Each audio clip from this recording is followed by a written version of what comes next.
Čaute.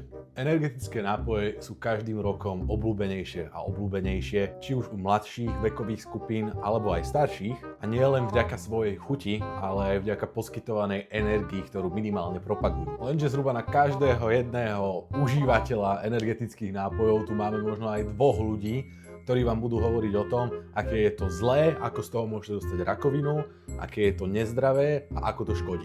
Ako to ale naozaj touto demonizáciou je? Je to len demonizácia niečoho, nazvime to nevinného, alebo nie tak strašného, alebo je to naozaj jedna z najhorších vecí, čo pre svoje telo môžete urobiť? Pozrime sa na to.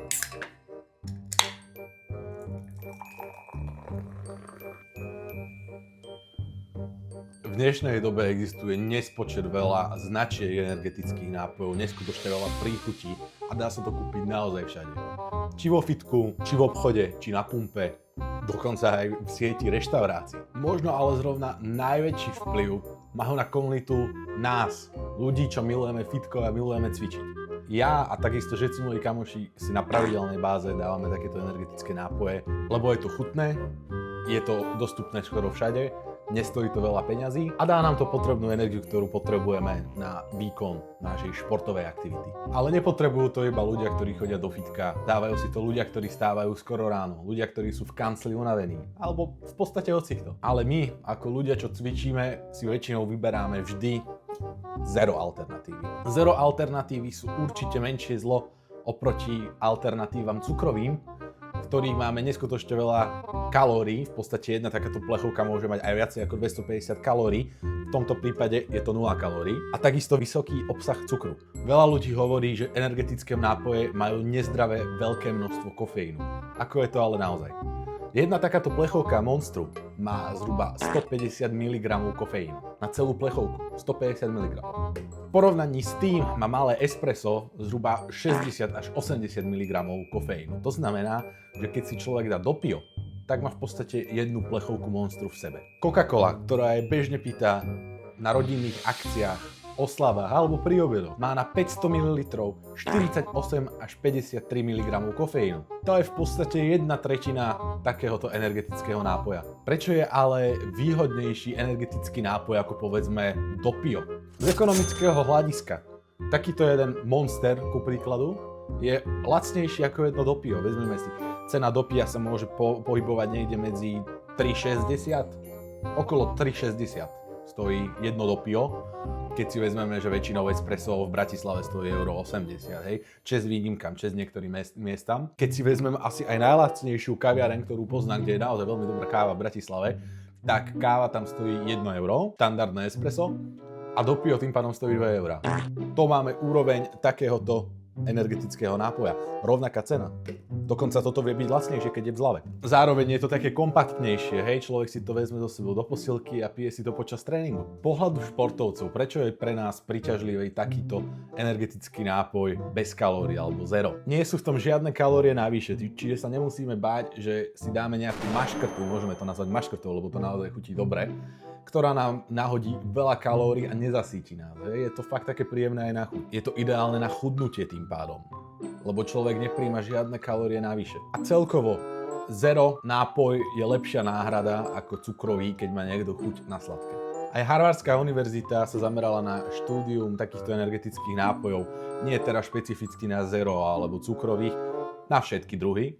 A určite našla isté nebezpečenstvá, ktoré určite hrozia. Na základe tejto štúdie sa zistilo, že kombinácia energetických nápojov s alkoholickými nápojmi nie je veľmi bezpečná, nakoľko zvykne energetický nápoj potlačať nespavosť, ktorá je spôsobovaná alkoholickými nápojmi, a zároveň si človek nemusí vďaka tomu uvedomiť, ako veľmi podgurážený je a môže preceniť svoje schopnosti alebo svoj stav. Takisto na základe tejto harvardskej štúdie bolo zistené, že takýto energetický nápoj nie je vhodný pre ľudí, ktorí majú problémy s vysokým krvným tlakom alebo isté srdcové problémy. Samozrejme, ten istý prípad patrí ale aj pre kávu. Takýto človek si nemôže dať ani štandardné espresso. Ďalšou vecou je, že takýto nápoj je určite nevhodný kvôli vysokému podielu kofeínu pre deti. Pamätám si, keď som ešte chodil na základnú školu, v tej dobe som vôbec takéto veci nepil. Toto som začal piť až keď som začal cvičiť. Ale moji spolužiaci si chodili nakupovať Monstre a pili aj 3 za deň, hej. Samozrejme, keď si niekto dá 3 Monstre, aj ak je dospelý alebo športovec, tak to tiež nie je zdravé. Ďalším častým argumentom ľudí je, že energetické nápoje sú plné chemikálií. Áno, to je pravda, ale takisto aj voda je chemikália. Ako si neskôr ukážeme, áno, aj v týchto energetických nápojoch sa určite nachádzajú škodlivé látky, ale vždycky je potrebné si uvedomiť, že záleží na množstve. Nielen na tom, či niečo naozaj je škodlivé alebo nie je. Ku príkladu, keď si vezmeme, banány v sebe obsahujú istý podiel draslíka. Ak to preženieme s banánmi, vie nám to ublížiť tiež. Poďme teraz na zloženie takéhoto štandardného bieleho Monstra. Zamerám sa iba na tento, viem, že v niektorých látkach sa môže takýto biely líšiť od tohto rúžového napríklad a medzi inými značkami už ani nehovorím. Tam samozrejme bude aj rozdielny podiel kofeínu a iných látok. Prvou látkou je tu H2O, voda. Čo k tomu povedať? To je základ proste, jasné. Ďalšou látkou je kyselina citrónová, ako teraz môžete vidieť. Niektoré látky sa budem dávať takto vo forme obrázkov, kde si môžete presne aj bližšie prečítať k danej látke. Ako môžete vidieť, táto kyselina je na škále škodlivosti na 0, tým pádom je absolútne neškodná a vyskytuje sa v citrusoch napríklad. A takisto má veľmi bohaté využitie v potravinárstve. Ďalšou látkou je oxid uhličitý. Oxid uhličitý v tomto prípade slúži na to, aby mal nápoj bublinky. Ďalšou látkou je taurín. Tento energetický nápoj obsahuje zhruba 2000 mg taurínu. Taurín sa v ľudskom tele nachádza veľmi bežne, hlavne vo svaloch, v sietnici oka alebo srdci. Je to aminokyselina, ktorá slúži ako antioxidant a podieľa sa na metabolických procesoch mozgu. Zároveň je to taký stimulant, ktorý v podstate potláča pocit únavy, čo je výhodné zase pre športovcov. Zároveň v istom zmysle má úlohu ochrany srdca pred poškodením, podporuje prekrvenie mozgu. Takisto taurín pomáha zabrániť prehriatiu tela, čo je opäť výhoda hlavne pre cvičiacich. Ďalej tu máme citronán sodný ako regulátor kyslostí. Opäť tu je fotka, slúži na to, aby tie bublinky vôbec boli zachované v energetickom nápoji a slúži aj na úpravu kyslosti, respektíve zásaditosti nápoja. Nájdeme ich na rôznych miestach ako zmrzliny, syry, či dokonca aj mlieko. Dokonca sa využíva aj v medicíne. Potom sú tu rôzne arómy, tomu nevieme moc povedať. Ďalej tu máme extrakt z koreňa ženčenia, čo tvorí 0,08% plechovky. Vy môžete vidieť zase ženčenia a jeho výhody. Toto je konkrétne screenshot zo stránky Jinbing k ženčeňovým tabletkám ako výživovým doplnkom. Pomáha pri udržiavaní hladiny krvného cukru. Následne tu máme sladidlá. Začíname sukralózou. Skóre škodlivosti má 2. Je to náhradné sladidlo, ktoré je 600-krát sladšie ako cukor, s tým, že samozrejme nemá žiadne kalórie a ani cukry. Opäť používa sa vo veľkom množstve potravín, ktoré prijímajú aj ľudia, ktorí nadávajú na energetické nápoje. Či už ovocné džúsy, žuvačky, mliečnych výrobkov. A má aj výhodu toho, že nespôsobuje v takej miere zubný kas ako napríklad cukor. Ďalším sladidlom je acesulfám K. Acesulfám K. Toto je druhá najškodlivejšia látka v rámci tejto plechovky. Stupeň škodlivosti má 4. Je to opäť umelé sladidlo zvýrazňovač chuti, ktorý nie je tak sladký ako sukralóza. Je o 400-krát menej sladší. Je mierne horkejší. Opäť je využívaný v nespočetne veľa rôznych iných potravín. Čo sa týka nežiaducich účinkov, je to tu také rozporuplné. Isté štúdie hovoria, že to nie je problém, iné hovoria, že to je problém. Generálny konsens je na tom, že záleží opäť aké množstvo. Ďalšou látkou je tu potom kofeín, ako som povedal, v tomto prípade je to 150 mg. Potom tu ďalej máme konzervačné látky. Prvou je kyselina sorbová. Stupeň škodlivosti 3, je to zároveň aj alergén. Táto látka sa bežne vyskytuje v prírode a čo je na tom zaujímavé, je to najmenej škodlivý konzervant zo všetkých. Okrem toho, že sa nachádza napríklad v tomto energetickom nápoje, nájdeme ho napríklad aj vo víne, pekárskych výrobkoch, syroch, kečupoch a tak ďalej. Žiadna toxicita tejto látky sa na človekoch nedokázala. Jediné, čo sa ukázalo, je istá alergická reakcia pri citlivejších osobách, ale nie po vnútornom použití, ale ak je táto látka obsiahnutá v nejakých krémoch, tak môže mať koža nejakú alergickú reakciu. Druhým konzervantom tohto energetického nápoja je kyselina benzóva. Toto je, nazvime to, najriskantnejšia látka, ktorú obsahuje takýto energetický nápoj. Stupeň škodlivosti je 5. V energetických nápojoch a v mnohých iných potravinách je čisto preto, aby sa nápoj nepokazil alebo potravina nepokazila. A ako môžete vidieť na to, aké má skóre škodlivosti, tak v rámci toho použitia sa nachádza v nespočetne veľa výrobkoch. Ešte aj v ovoci, hej, proste vyslovene strašne veľa veciach. Problematickou alebo nebezpečnou robí túto látku fakt, že v kombinácii s pôsobením kyseliny askorbinovej sa môže kyselina benzólová pretvoriť na rakovinotvorný benzol. A na základe výskumov drvivá väčšina ľudí znáša túto kyselinu benzólovú úplne bez problémov. Samozrejme, bude problém pri použití nadmerného množstva. Ďalšou ingredienciou je L-karnitín. A toto je zase popisok zo stránky Stillmas. Je to doplnok na chudnutie a výkon.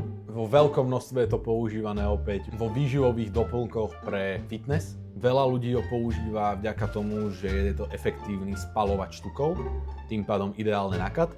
A takisto zvyšuje výkonnosť a podporuje regeneráciu tela. Ďalej tu máme zbierku vitamínov, konkrétne sa jedná o niacín, kyselinu proténovú, B6 a B12. V podstate ide o B3, B5, B6 a B12. Niacín nedokáže ľudské telo produkovať samé, takže potrebujeme ho prijímať vo forme suplementov alebo potravy.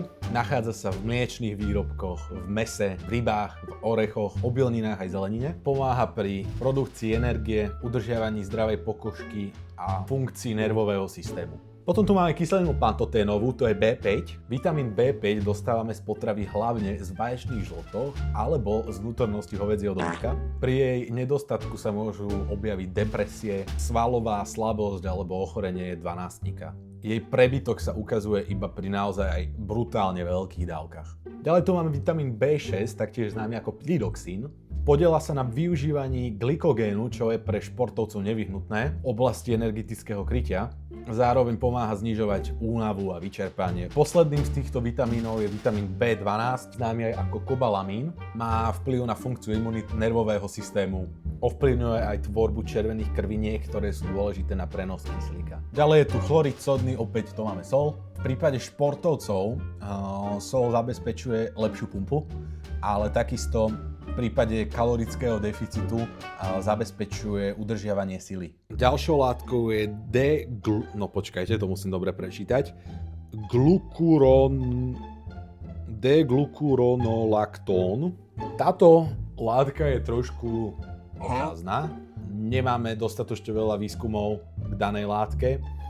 Tým pádom nevieme dlhodobé následky užívania tejto látky. A na základe doterajších výskumov nemáme nejaké dôkazy o tom, že by spôsobovalo nejaké tumory alebo iné choroby. Táto látka sa v energetických nápojoch používa ako detoxikant. Predposlednou ingredienciou je extrakt zo semien guarany. Guarana je populárna pre svoje povzbudzujúce účinky, opäť podobné kofeínu. Je pôvodom z Amazóne, čiže v takomto energetickom nápoji, ak sa nemýlim, sú tým pádom 3 zložky kofeín a 2 podobné kofeínu, čiže je to taká kombinácia rôznych látok energetických alebo teda povzbudzujúcich. A zároveň sa používa aj ako spaľovač tuku, okrem toho, že teda dodáva takúto energiu a povzbudzuje. Poslednou látkou je inozitol. On bol niekedy označovaný alebo bol zaradzovaný do tej skupiny B vitamínov. Konkrétne sa jednalo o B8, ale nakoniec bolo zistené, že nemá účinky vitamínu. Bežne sa nachádza v ľudskom tele hlavne v mozgu a iných tkanivách. Čo je dôležité pre športovca ohľadom tejto látky, je, že sa v podstate podieľa pri aktivite rastových hormónov, čiže pri raste svalov. V ľudskom tele vzniká v obličkách, alebo teda tvorí sa v obličkách.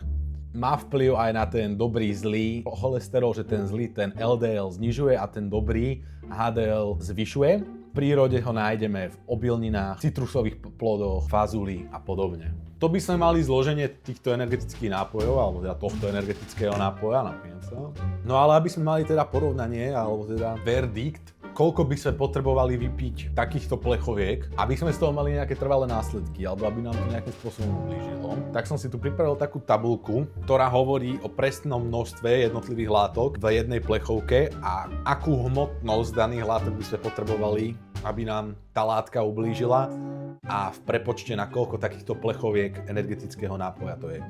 Hneď takto na začiatok poviem, že prvá vec, ktorá by človeku uškodila pri vypití určitého počtu, skôr než by došlo na hociakú inú látku, je kofeín. Hej? Ako som už veľakrát spomínal, v tejto plechovke je to 150 mg kofeínu. Dávka, pri ktorej sa ukazujú už nejaké vážne účinky, je 600 až 800 mg, hej, to je taká nejaká nevoľnosť, búšenie srdca. Bavíme sa o bežných ľuďoch, hej. 1000 mg, alebo teda 1 gram už je rizikový aj pre športovcov.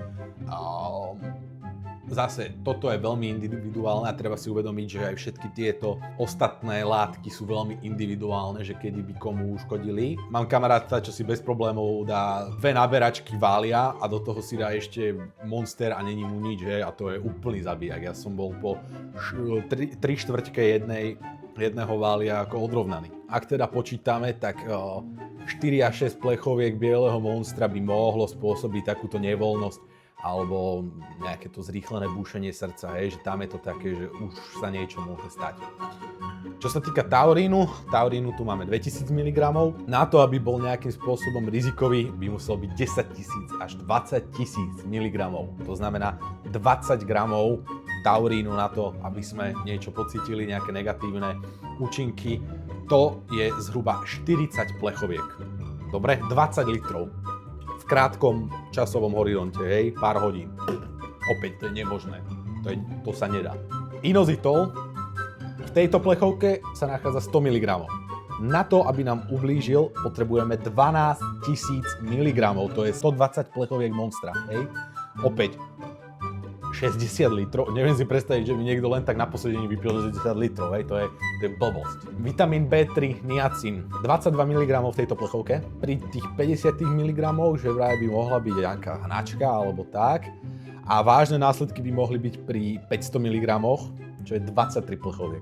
Vitamín B6 v nápoji 2 mg. Na to, aby nám poškodil tento vitamín zdravie, by sme museli dlhodobo, deň čo deň, prijať viacej ako 500 mg B6. V tom prípade to poškodí nervy, to je 250 plechoviek denne niekoľko mesiacov. Vitamín B12, 6 mikrogramov. 6 mikrogramov v tejto plechovke. Na ľuďoch sme testovali 5000 mg a nič sa neprejavilo. 5000 mg to je 833 plechoviek. Vitamín B5, 5 mg, hnačky môže človek dostať pri 10 000 mg. To je 2000 plechoviek. Extrakt zo ženčeniu je tu zhruba 15 mg. Problémy nastávajú pri 2000 mg, 133 plechoviek.